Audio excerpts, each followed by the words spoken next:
It's a 2-week ordeal, which is as big as any World Championship. It's amazing that we can actually get everyone together in the same team and compete with everyone. It's also an opportunity to overcome fears, achieve goals, reach your dreams. You can't match it.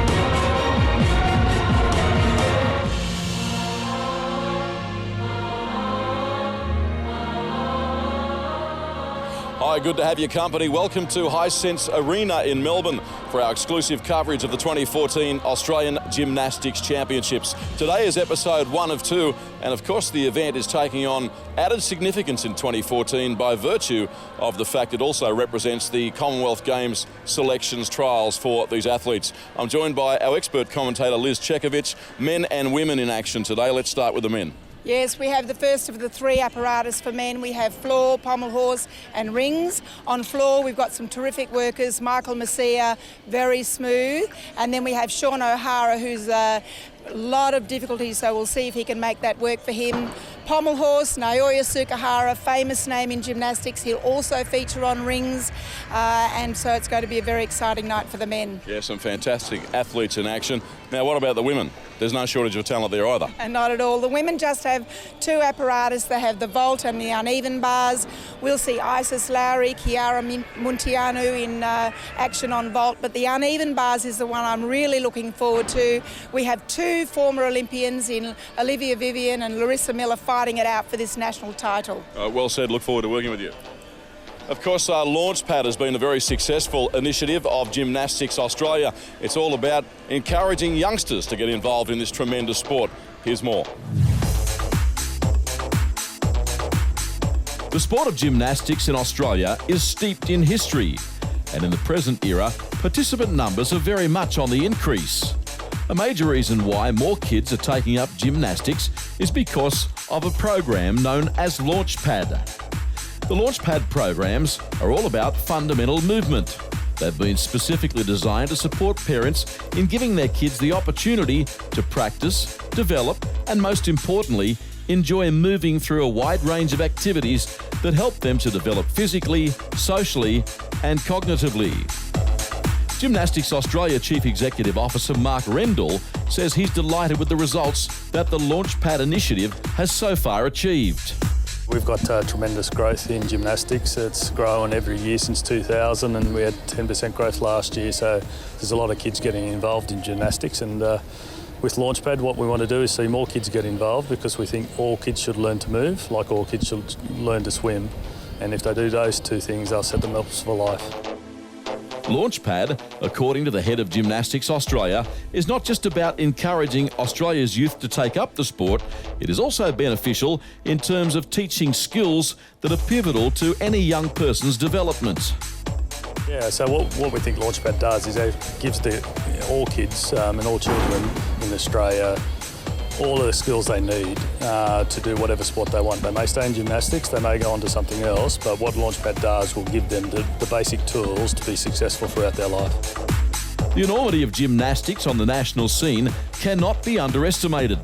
The sport is playing a major role in society. We've got a great network of over 530 clubs across Australia. They're hard-working, dedicated coaches are there to provide that opportunity for kids to learn to move. And if they learn to move, they'll be successful throughout life. There's research around the world that show now that that if you learn to move, that you're more healthy throughout your life cycle. So throughout school, throughout your adulthood, throughout into older life, you'll be more healthy, more active, more engaged with the community. The next step in the process of promoting Launchpad, according to Mark, is to infiltrate potential new markets. So we want to link it to the schools. So we want schools to be engaged with Launchpad as well. So we want to get more kids engaged in gymnastics activities through schools, through Launchpad. Link that to clubs. If they get involved from that 3 to 6 years of age, they'll set themselves up for the rest of their lives. Many of the children taking part in the Launchpad initiative will of course one day aspire to be involved in the sport at the highest level, hence taking part in the Australian Championships, the jewel in the crown of the sport that involves many hundreds of athletes. Truly is a festival of gymnastics. It's 5 of the gym sports. So it's men's and women's artistic, rhythmic gymnastics, trampoline and acrobatics. So it is a festival. There's over 1,300 participants here this week. There's hundreds of judges. There's hundreds of volunteers. So it's a huge logistical opportunity that we present to the staff, and they rise to the challenge every time. Yes, Mark Rendell doing a fantastic job at the helm of Gymnastics Australia. Now a break from Hisense Arena. When we come back, men's floor and a whole lot more.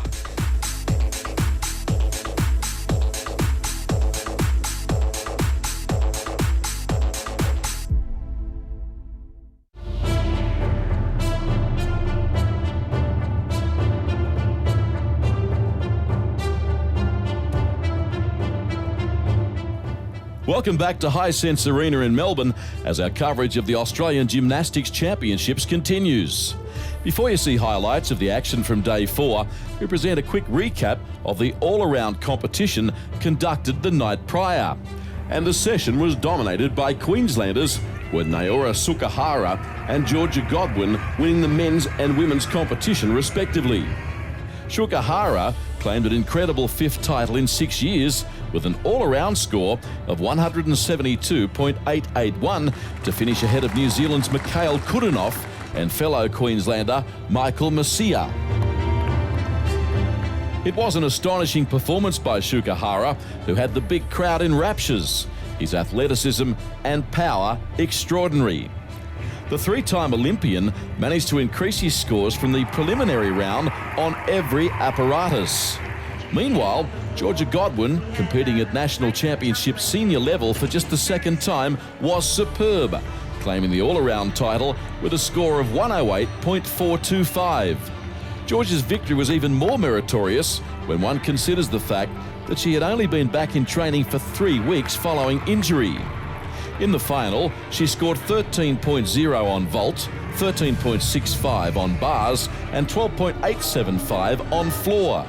Her highest score of 14.7 on beam was second only to international star Lauren Mitchell. Second in the women's all-around competition was last year's champion Madeline Layden of Victoria with a combined total of 105.225, and her teammate Kiara Munti Anu was third, scoring 104.725. Lauren Mitchell also had a successful night, registering top score on the floor and beam, while Victoria's Larissa Miller produced an outstanding performance on bars with a top score of 15.475.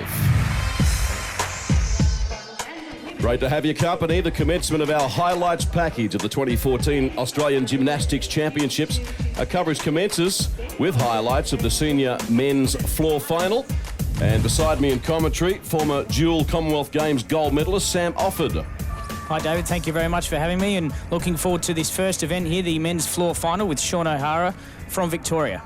Yeah, formerly of Adelaide. Also joining us, of course, is Liz Chetkovich, whom I chatted to at the top of the show. Yes, looking forward to seeing all of the action here today. Then the men's floor final is always a thrilling event.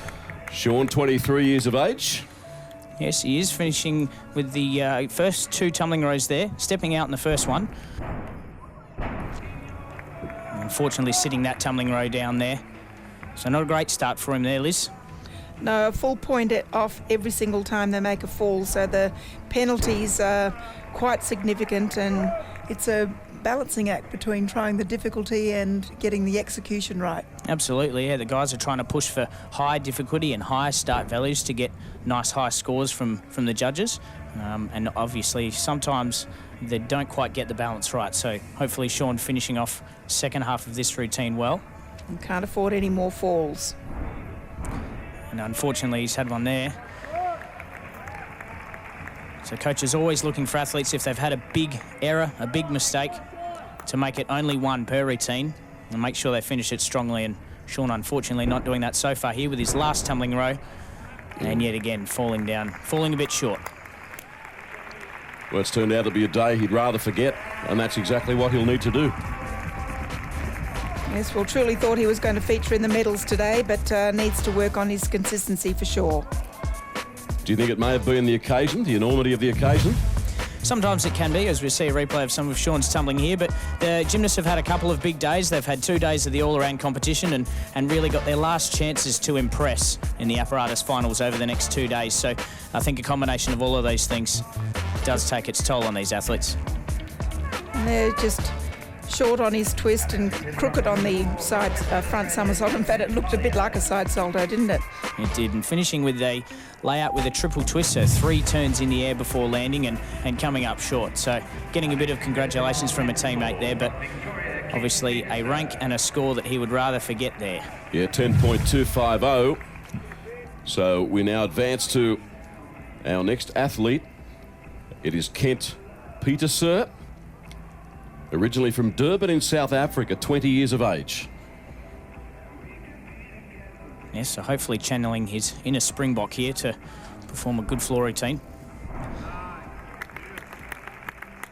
So some of the athletes you'll see will be a familiar tumbling row to roll out of their skills rather than landing on their feet, as it minimises their landing deductions. So you would have seen that in Sean and Kent's routine, and a good start from Kent here.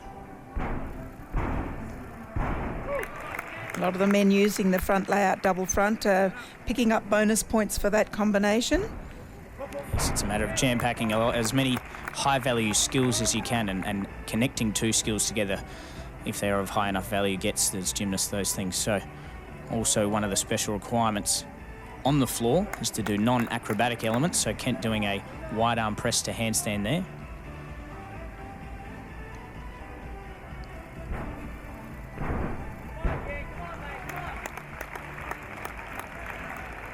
The trend in men's gymnastics definitely going towards the twisting and the combination lines. They do build up the bonus points a lot faster than the somersaulting lines.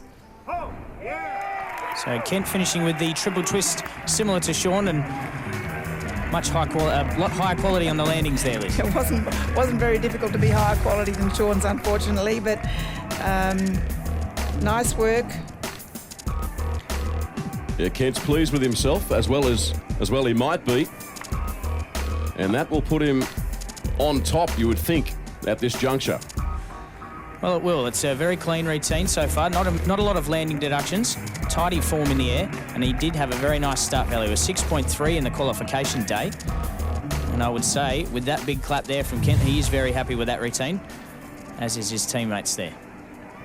And the score, 14.050. The leader with 1 to go. And the one I refer to, now on screen, Jaden Bull, the Victorian, 24 years of age. Qualifying in 3rd on the qualifying round. And a big first tumble there, just sneaking out of the floor.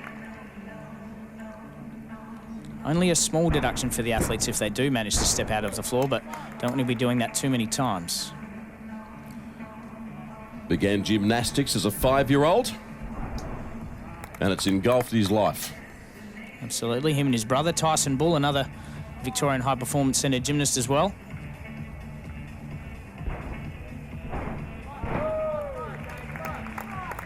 In particular, with all the twisting skills, we're looking for form in the air, make sure the legs are tight together and not crossed. And of course, on the landing from all those twisting skills, you need to be square to where you take off, either forwards or backwards, depending if it's a full twist or half twist landing. So they're very nice landing on that twist.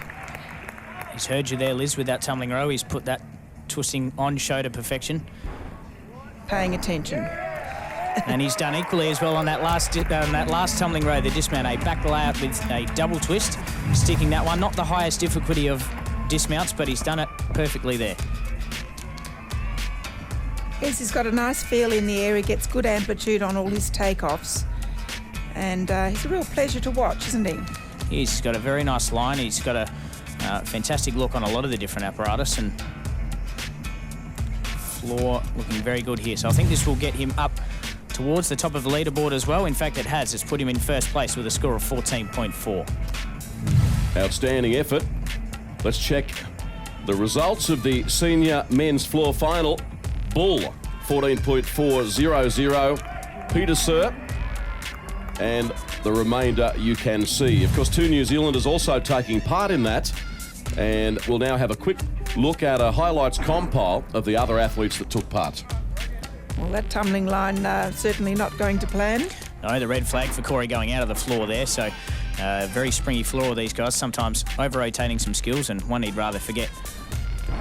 And Brandon Field, one of the Kiwis. Yes, New Zealand athletes coming here as part of their Commonwealth Games trials. Also great to see them here earlier in the week, and now Kaylin Bacon.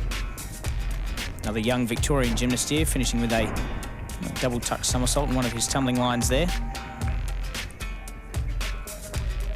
Michael Masia, very nice floor tumbling, nice phasing, high, clean tumbling lines. Finished 3rd overall. So a good performance there. Now let's head down to Monette Russo, bronze medalist at the 2005 World Championships. Jaden, a solid routine. You happy with your performance? Yeah, very happy. I got through without any mistakes. Just trying to keep it clean. Yeah, basically pretty happy with it.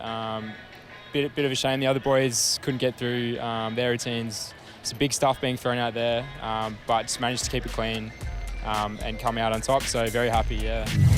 You're watching the 2014 Australian Gymnastics Championship. Women's vault is next.